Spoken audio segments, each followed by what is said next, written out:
Assalamualaikum warahmatullahi wabarakatuh. Kami di sini akan mempresentasikan tugas metodologi studi Islam bab 2, yaitu epistemologi Islam. Kami dari kelompok 2, perkenalkan, nama saya Laila Nur Hamidah, NIM 2010910009.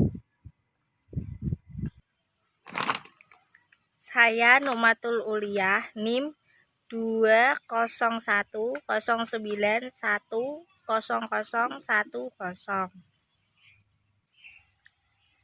Dan saya Norma Ayu Widyastuti, NIM 2010910020.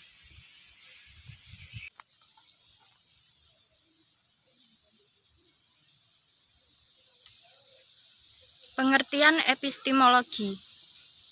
Epistemologi secara bahasa, episteme yaitu ilmu, dan logos ilmu sistematika atau teori atau alasan. Secara istilah, epistemologi yaitu teori yang membahas tentang ilmu dan bagaimana memperolehnya, kemudian membahas secara mendalam atau substansi.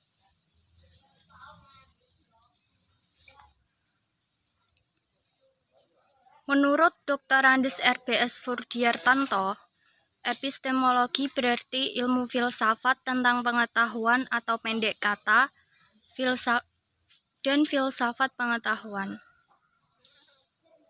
Masalah-masalah yang bersangkutan dengan epistemologi. Yang pertama, filsafat, yaitu sebagai ilmu berusaha mencari hakikat dan kebenaran pengetahuan.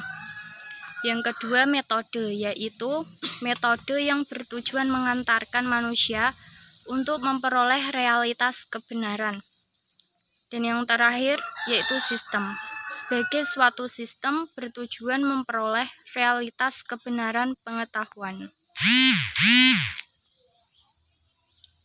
Pengertian Islam. Dari segi bahasa, Islam berasal dari bahasa Arab, yaitu dari kata salima, berarti selamat, sentosa, dan damai. Dari pengertian kebahasaan, kata Islam dekat dengan arti agama yang berarti menguasai, menundukkan, patuh, hutang, balasan, dan kebiasaan. Menurut Nurholis Majid, berpendapat bahwa sikap pasrah kepada Tuhan merupakan hakikat dari pengertian Islam.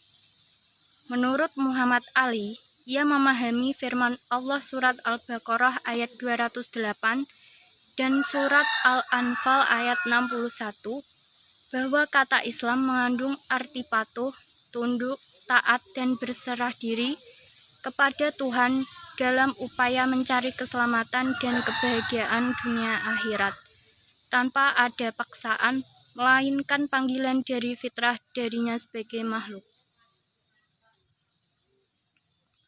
Menurut Harun Nasution, Islam sebagai agama yang ajarannya diwahyukan Tuhan kepada manusia melalui Nabi Muhammad SAW. Menurut Maulana Muhammad Ali, Islam adalah agama kedamaian yang ajaran pokoknya mengenai keesaan Allah.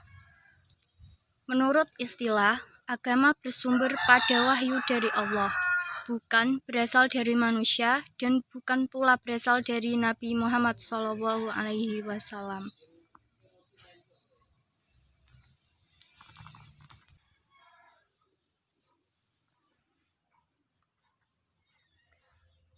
Sumber pengetahuan berasal dari 1. Wahyu, 2. Akal, 3. Rasa.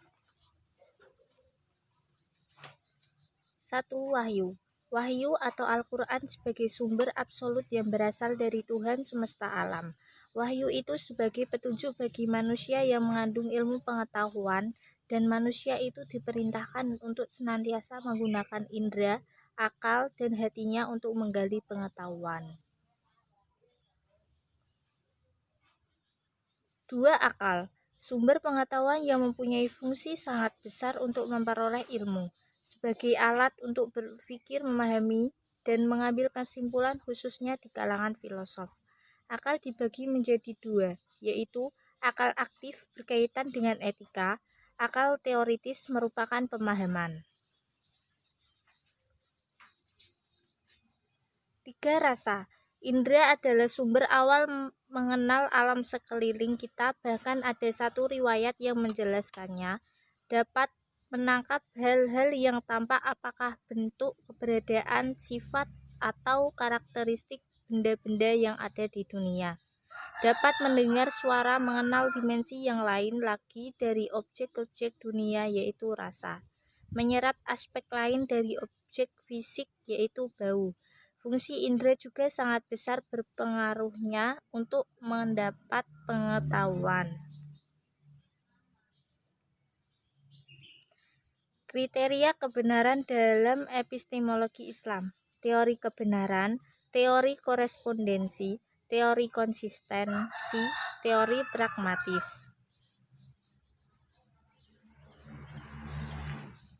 Teori korespondensi.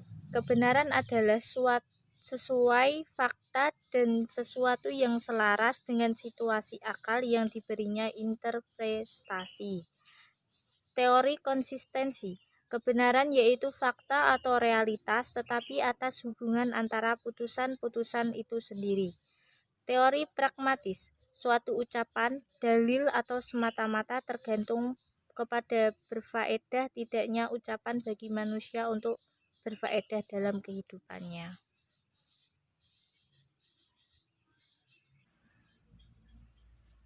Peranan dan fungsi pengetahuan Islam. Jalaluddin Rahmat mengungkapkan perang penting ilmu menurut Islam antara lain 1. Ilmu pengetahuan harus berusaha menemukan keteraturan, sistem, hubungan, sebab akibat, dan tujuan di alam semesta.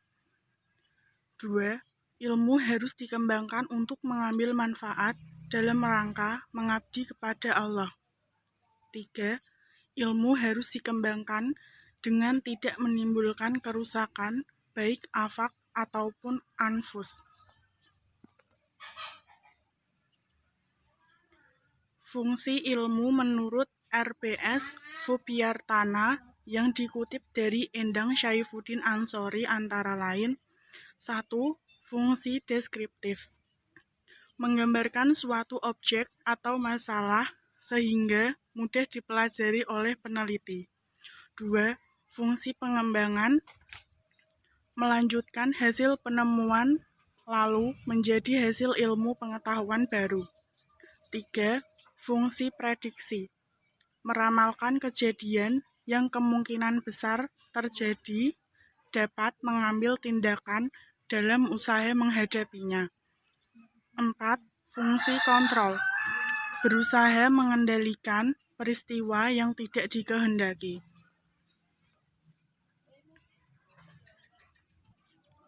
Fungsi menurut Dawam Raharjo. Perbaikan atau pembaharuan dalam istilah Al-Quran. Manfaat menurut Mahdi Gulsyani. 1. Dapat membimbing orang lain. 2. Dapat memecahkan problem masyarakat. Dan menurut Quraisy Shihab, 1. Ilmu mempercepat ketujuan agama, menentukan arah yang dituju. 2. Ilmu hiasan lahir dan agama hiasan batin. 3. Ilmu memberikan kekuatan, menerangi jalan, dan agama memberi harapan dan dorongan bagi jiwa.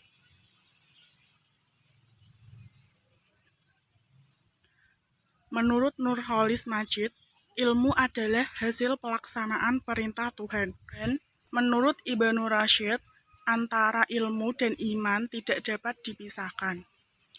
Sekian dari kelompok kami. Apabila ada kesalahan, mohon dimaafkan. Billahi taufiq wal hidayah. Wassalamualaikum warahmatullahi wabarakatuh.